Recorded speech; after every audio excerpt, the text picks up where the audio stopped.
Well, good morning, church. My name is Ryan White. I'm the family pastor here at River's Edge, and it is my joy to be opening up God's Word with you today. If you need a Bible, we have amazing ushers that can get you either a Bible, or if you need a pen to fill out your sermon notes, just raise your hand, and they can get you what we need. We're going to be in the book of Esther, chapter 4, and if you're anything like me, it might take a while to find it, so I'd encourage you to leaf through. It's kind of like in the middle of your Old Testament there. We're going to be in Esther chapter 4 as we continue on our journey of talking about spiritual friendship as a church. But before we dive in, I want to say I would encourage you to pray this week for Pastor Mike and his wife Robin, who are they're in Hawaii. They are, and this is how I know they are saints. They have a week in Hawaii, and they brought kids and grandkids with them.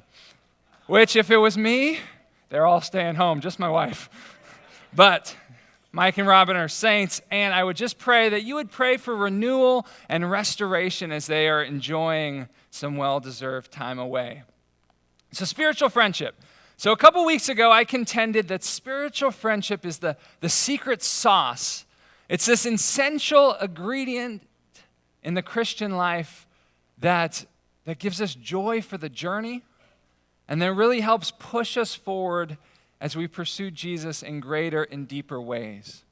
And so far, we have looked at two friendships in Scripture. We did the epic bromance of David and Jonathan, these kindred spirits who had this shared heartbeat of kind of courage and confidence in God. They were these true brothers that were there for each other in life's triumphs and in life's tragedies. And then last week we looked at two other best friends who started out essentially as like friends from work, Joshua and Caleb. And they went on this 40-day business trip, the 40 days of spying out the promised land. And on that trip they forged a bond that would last a lifetime and that would give them the resources that they would need to stand apart from their generation and to lead the next generation in facing down giants. They had this lifelong missional partnership, and it all sparked on that one 40-day adventure. But I don't want you to think that spiritual friendship always looks like you finding your kind of same gender BFF. That's not always what spiritual friendship looks like. And in fact, when we get to Scripture, it's the vision that the Bible gives us of friendship is far less like a static photograph than it is like a mosaic, where we get all of these little beautiful, smaller images, somewhat incomplete, that God arranges and displays together to give us kind of a vision of the whole. And so it's our hope that as we go these next several weeks and we dive into all of these different friendships in Scripture, that one of them might capture your imagination, that it might kind of speak to your experience and it would fire your desire for more. So today we're going to look at a very different friendship. This time it's a cross-gender friendship. It's a platonic relationship between a man and a woman. It's also a cross-generational friendship. You know, David and Jonathan, Joshua and Caleb, they were peers. They're the same age. But here we have friends that are in different generations. What also is interesting about the friendship we're going to look at today is they have more than just friendship binding them together. They're also blood family. They're actually first cousins on their papa's sides, which for me as a Latino man with 26 first cousins, I am actually really excited to dive into a story about cousins because I got a lot of them. So maybe God will speak. If you have one or two, no shame, no shame. Latinos are prolific, what can I say? But, so I want to introduce you in Esther chapter 4 to our two cousins, our two friends. We have Mordecai and Hadassah. And we're going to dive into the middle of their story. And so I will try to catch you up. If you've never read the book of Esther, you are in for a treat. I would encourage you this afternoon, take some time. It's only 10 chapters long. It's an epic, fascinating, wonderful story. And we're going to dive into the middle of it. and I just won't do it justice. So I want you to get the whole scope for yourself. So your homework is to find some space, read the book for yourself sometime this afternoon or this week. But Mordecai and Hadassah are, when we meet them in our passage, Mordecai they're both Jewish, but he is this Jewish official in the Persian Empire. He is kind of a very influential, high-level bureaucrat in the administration of the Persian king Xerxes. And Hadassah is going by the Greek or the Persian name Esther, and she's actually the queen of Persia. She is, by virtue of her,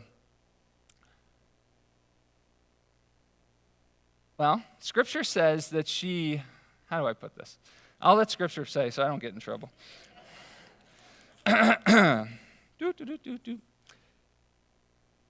Hadassah, that is Esther, daughter of his uncle, for she had neither father or mother. The young woman had a beautiful figure and was lovely to look at.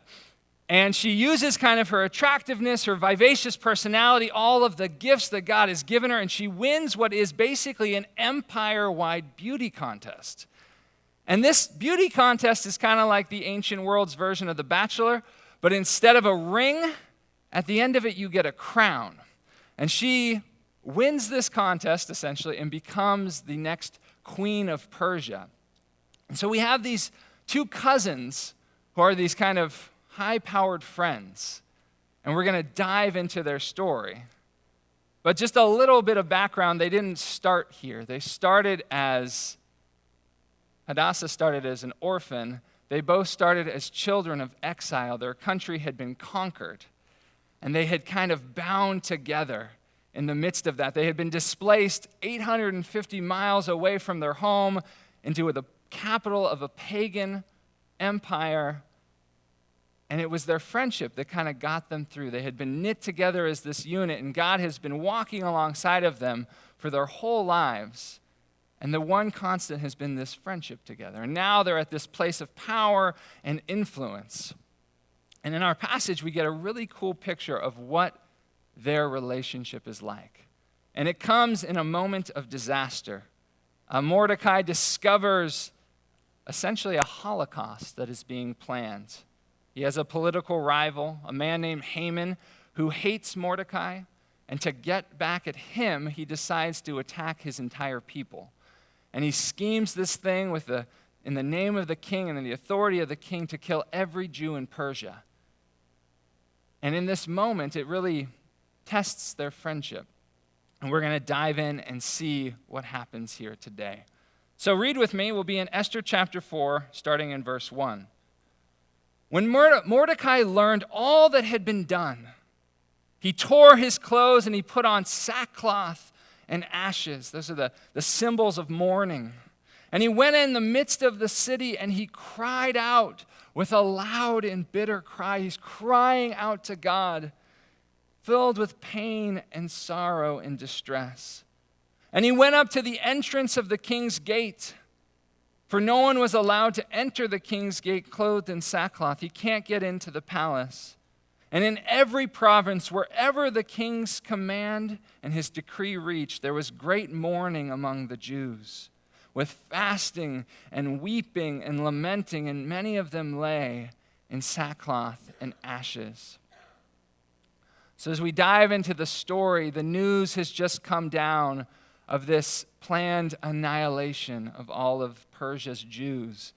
And Mordecai and his fellow Jews, they're preemptively mourning. They're in the streets crying out to God, anticipating all the pain and the suffering that is coming for God's people. And they're just weeping and lamenting. And at the same time, Esther is in the palace. And she's kind of isolated. She doesn't know what's going on. She doesn't have access to the news, essentially. And she sees her friend and her cousin just in agony at the gate. And so here's what we read. When Esther's young women and her eunuchs came and told her, the queen was deeply distressed. That word in the Hebrew is actually, she's like writhing as if in the pain of childbirth. That's how distressed she is at seeing Mordecai act in this way. So she sent garments to clothe Mordecai so that he might take off his sackcloth, but he would not accept them. Now, a little cultural background. She's not just trying to cheer him up with new threads. This isn't retail therapy. You can't come in if you're crying and you're weeping and you're mourning. The king's like, nope, I don't want that. That's not my mood. I don't want that in my palace. So she's trying to send him clothes so she can hear what's going on, so that he could come to her and share what is breaking his heart. But Mordecai refuses to end his lament. So then Esther called for Hathach, and I'm butchering his name, but he won't mind, one of the king's eunuchs who had been appointed to attend her, and ordered him to go to Mordecai to learn what this was and why it was. Hathach went out to Mordecai in the open square of the city in front of the king's gate, and Mordecai told him all that had happened and the exact sum of money that Haman had promised to pay into the king's treasuries for the destruction of the Jews. There's a bribe at work. And Mordecai also gave him a copy of the written decree issued in Susa for their destruction, that he might show it to Esther and explain it to her and command her to go to the king to beg his favor and to plead with him on the behalf of her people. You see, Mordecai's kind of trying to push in his relational chips. He says, Esther, I want you to go public with your Jewish identity, which is a change because his entire life he had told her to hide it. He had to face all the anti-Jewish prejudice and the bureaucracy, and he had said, you know what, I don't want you to suffer in that way, so just go by a different name, go by a Persian name, hide who you are. And now he's like, no, don't. Now it's the time for you to go public with who you are, to stand in the gap for your people, to kind of put the full weight of your position behind advocating for us in this desperate hour of need. And it's interesting to me because when Esther was a little girl, she would kind of just obey without question her friend and older cousin. But here she pushes back. She initially refuses. She's wondering if he really knows what it is that he's asking. And here's what she says. Then Esther spoke to Hathach and commanded him to go to Mordecai and say, all the king's servants know that if any man or woman goes to the king inside the inner court, his special area of the palace, without being called, there is but one law, to be put to death, except the one to whom the king holds out the golden scepter so that he may live. But as for me, I've not been called to come into the king these 30 days. Mordecai says, okay, push all your chips in, talk to your husband. And she's like, whoa, you don't know how this works. It's not what you think. We don't share a bed or a bedroom. We don't have pillow talk or intimate conversations over breakfast. I haven't seen my king, my husband, for 30 days. He sees me when he wants to see me. I can't go to him. And if I barge in, it's my life on the line. What I didn't tell you is at the beginning of Esther, this book, the whole reason she has the opportunity to become queen is because his last queen annoyed him and he deposed her. So she's like, you don't know what you're asking, Mordecai. He could just kick me to the curb. But then Mordecai presses in. They told Mordecai what Esther had said. Then Mordecai told them to reply to Esther. The telephone back and forth is kind of funny, but don't think to yourself that in the king's palace you will escape any more than the other Jews. For if you keep silent at this time, relief and deliverance will rise for the Jews from another place. But you and your father's house will perish. It's funny how he says that. You and your father's house, he is her father's house. They are the family. You and I will perish. And who knows whether or not you have come to the kingdom for such a time as this. He's basically saying, hey, you won't slip by unseen, Hadassah. You too are a Jew, and this is an attack on all of our people. And if you're deaf to the cries of your community and you're dumb before your husband, the king, God will still save, which I find super interesting. His confidence in God. Relief and deliverance will stand up. It will stand up from another place. God won't abandon his people.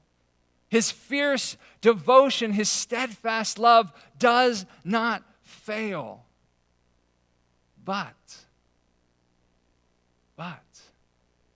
if we insist on doing nothing, if we just sit on our hands, if we refuse to partner with God in his great act of rescue, there will be consequences.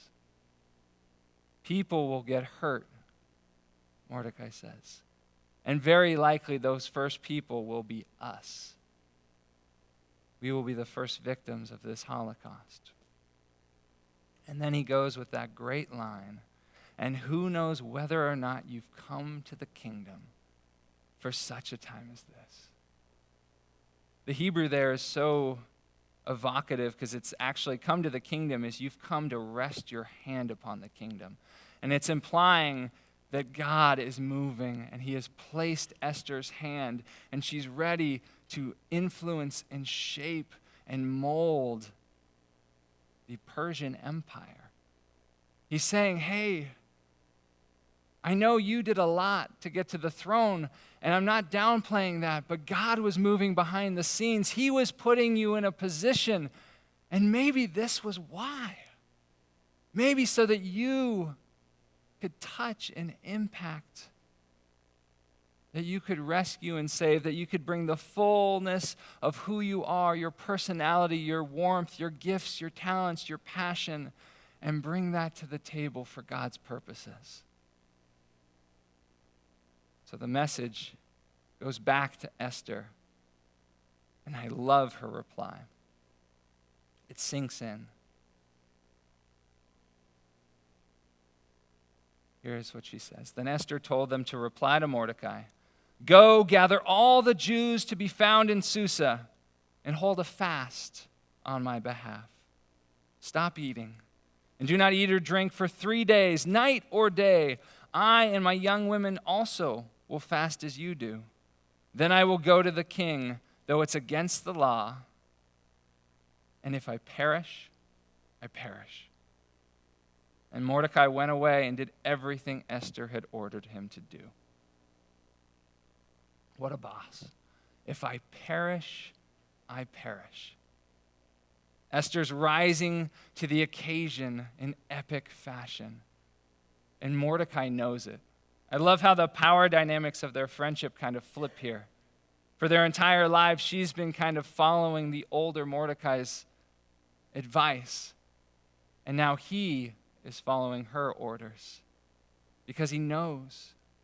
He knows that God is using her to rescue and save. So he's going to let her drive. He's going to let her be the queen that God has been preparing her to be, the one that he's risen up for just this purpose. And he'll watch his cousin and his friend stand in the gap for her people like Jesus will stand in the gap for us. To be the person who puts their life on the line to rescue and save. So, that's not the end of the story, but it's where we're stopping today, and it is my secret plug to inspire you to finish the book, to see how the story ends. But we've met these two spiritual friends, Esther and Mordecai, Esther and Hadassah. What does their story teach us about spiritual friendship? What are the lessons we can draw from their experience? So these are in your sermon notes. I see 4. The first is this, that spiritual friends are bold enough to speak into each other's lives. Mordecai was bold enough to speak into his cousin's life, to say, hey, this is where I think God's moving. This is what I think God has been doing, how he's been preparing you. He's bold enough to issue a warning of judgment. He's bold enough to make this just declaration of his confidence in God. He's bold enough to speak into our identity. He's bold enough to point out how God is moving and how she might be being invited by God to respond. And as people of faith, we need that, don't we? We need encouragement. Sometimes we need someone else's perspective to see around our blind spots. It sometimes takes an outsider to see how God's moving in our life. We're a little too close to the situation. And if you're anything like me, sometimes we need someone to literally give us a push, to keep trusting God and to courageously risk obedience to God and his ways. So we need that. And Esther and Mordecai show us that a spiritual friend is bold enough to speak. But now you might be worried. You remember Jesus' warning in the Gospel of Matthew, judge not, lest you be judged. For the judgment that you pronounce, you will be judged, and with the measure you use, it will be measured to you. You see, there is a difference between lovingly speaking out into the life of a friend and pronouncing judgment on them, about just kind of spewing your opinion, meddling, mansplaining, whatever. There's a difference between these two things. One is what sacred friends do. One is what, I can't think of anything nice things to say in church. Bad friends do. It would be like, it reminds me of those folks and that like to give parenting advice in the line at the grocery store. Have you ever encountered those people? If that's you, I'm sorry. We all have growth areas. But you can't speak into the life of a friend. You can't speak into someone's life unless there's a relationship, right? Unless there's trust built. Because if you do, it can't be received if there's no trust. It's indigestible. And so I think actually we see Mordecai and Esther, they speak into each other's lives, but the other lessons from their friendship kind of teach us how to do this and stay on the straight and narrow. To do it in such a way that what we say might be received and that what we say might actually be worth hearing, might be helpful, might have some helpful and valuable content. So here's the second lesson that they teach us. Not only are they friends bold enough to speak, but they're faithful enough to be in the journey with one another. In the book, A Good and Beautiful Life, James Bryan Smith defines judging in this way. Judging is making a negative evaluation about another person without standing in solidarity with them.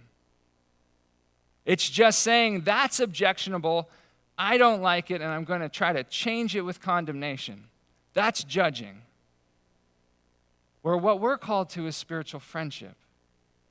We're called to living in union with each other, with not just being there to lob the grenades, but to be there as you wrestle through identifying the problem, as you press into God to look for the solution. We're called to be there in the trenches with each other, bearing each other's burdens and standing in support, fighting alongside one another in the foxhole. God says, don't judge. Instead, love one another with brotherly affection. Be that spiritual friend. And I love that moment in Esther and Mordecai's friendship when she asks for him to pray and fast with her. That's this visual picture of what that kind of relational commitment is. I am so much in the trench with you that I will stop my schedule and I will pray. I won't eat because you're not eating, because we are going to be in this together, seeking God together. That's what the faithfulness of spiritual friends is all about. Standing together, being in each other's journeys, So as you are thinking about saying something to a friend, maybe we pause and we check ourselves and we say, am I really in for this person's journey? Am I really going to say yes to being there in the good times and the bad, and supporting them and helping them press forward? Or do I just want to change their annoying behavior and move on?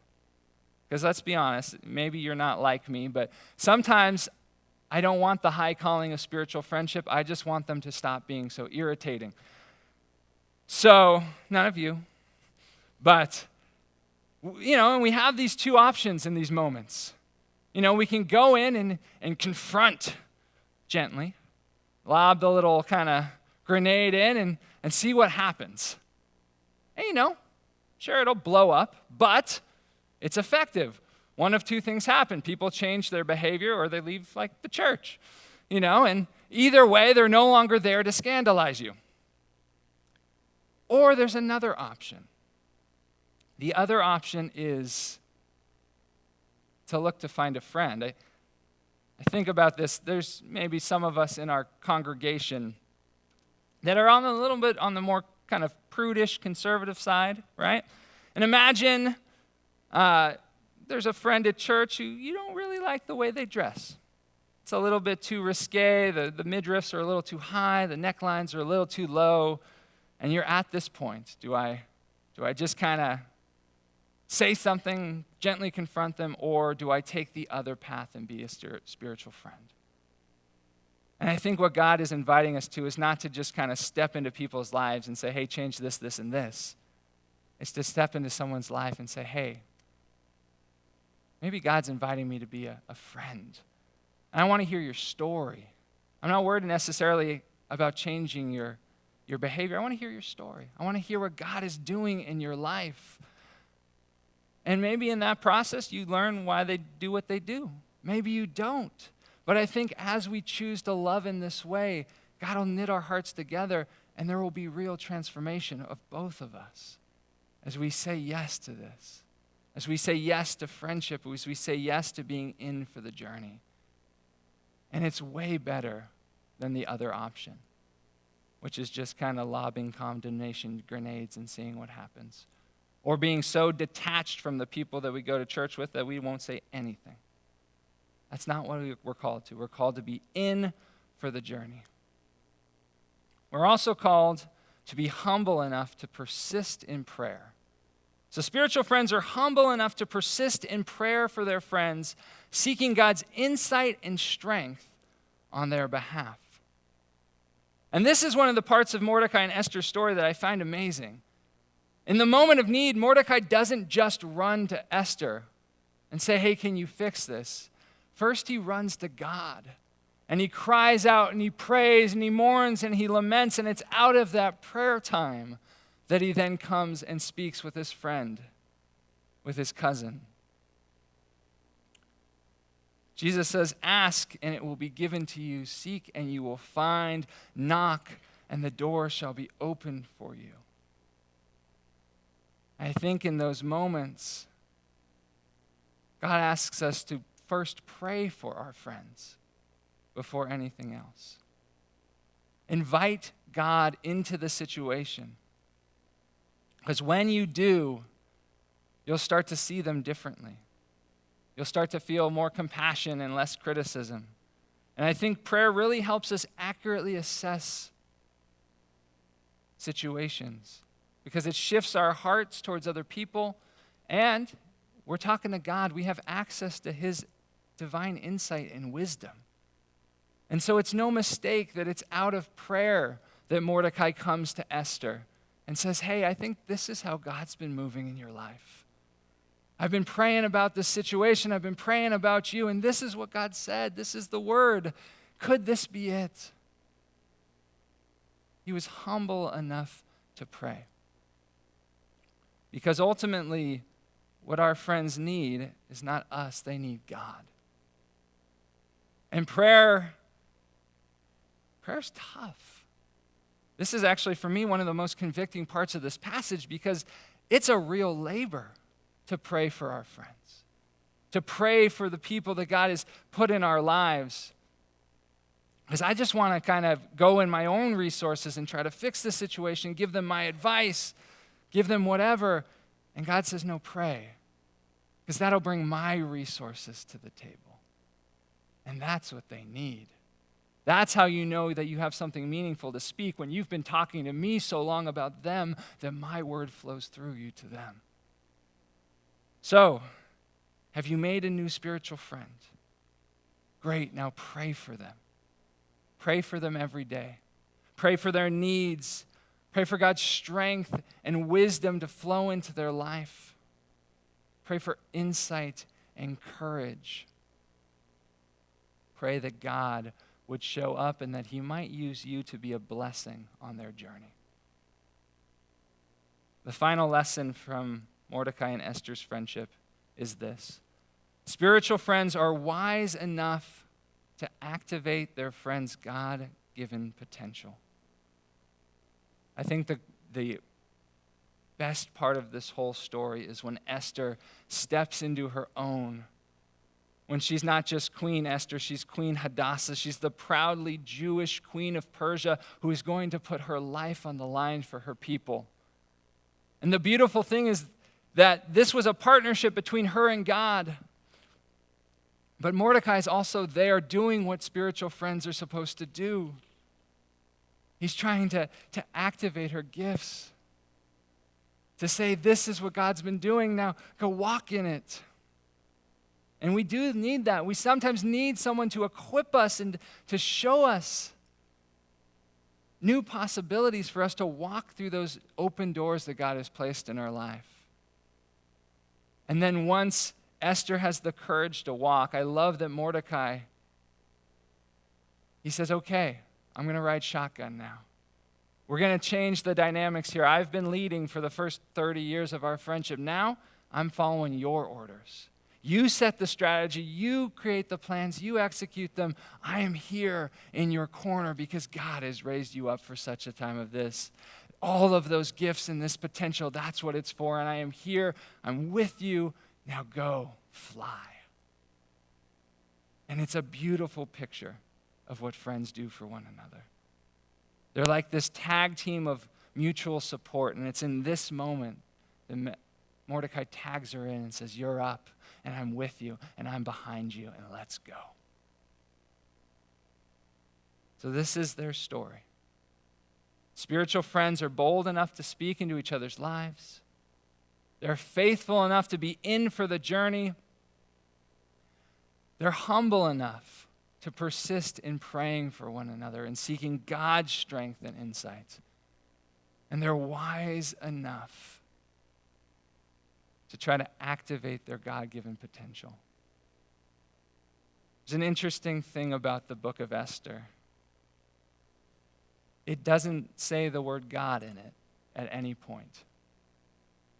And there's people that argued way back when that maybe we shouldn't put it in the Bible since God is not in it. But they missed it. God is never mentioned in this book, but he is experienced in this book. Where is he experienced? He's experienced in a woman who stands in the gap and puts her life on the line for the redemption of her people. God is experienced when someone who is our friend advocates with the Father on our behalf and is there for the journey and is there to unlock all the gifts that God has given us. We see Jesus in the book of Esther, but we see him in these friendships. And it's this interesting thing. We talked about Jesus being our friend when we came to the table. How do we experience the loving, devoted friendship of Jesus? By discovering, by finding a friend who will love us and be devoted to us and stand in the gap for us like Jesus. The whole reason we do this is that so as the people of God, we can be friends like God. And that people can experience the life-transforming friendship of Jesus through the way we love each other, the way we stand in the gap, the way we're in for the journey, the way that we're bold enough to speak, to be involved in each other's lives, but humble enough to pray and seek God's wisdom and insight. So I know as I read this story, I want a friend like this. But I wonder if the call this week is to choose to be a friend like this. And I don't know what the application is for you. I know what it is for me. For me this week, it's going to be to pray. To pray for my wife. She's my spiritual friend. For my kids. For my boss. For my coworkers and neighbors, because I want to stand in the gap. I want God to train my heart to love them like He does, to be a friend like He does. And that's going to be my application this week. God might have a different word for you, but we're going to play a song, and I want you to stop. And before we leave this place, I want you to do some business with God, with your friend, with Jesus. How is He inviting you to be a friend this week? And maybe it starts right here and right now with you praying for someone, or standing in the gap, like Mordecai did for Esther, like Esther did for her people, like Jesus does for us. So take this next song and pray. Be a friend right here, right now. And then I'll come back up.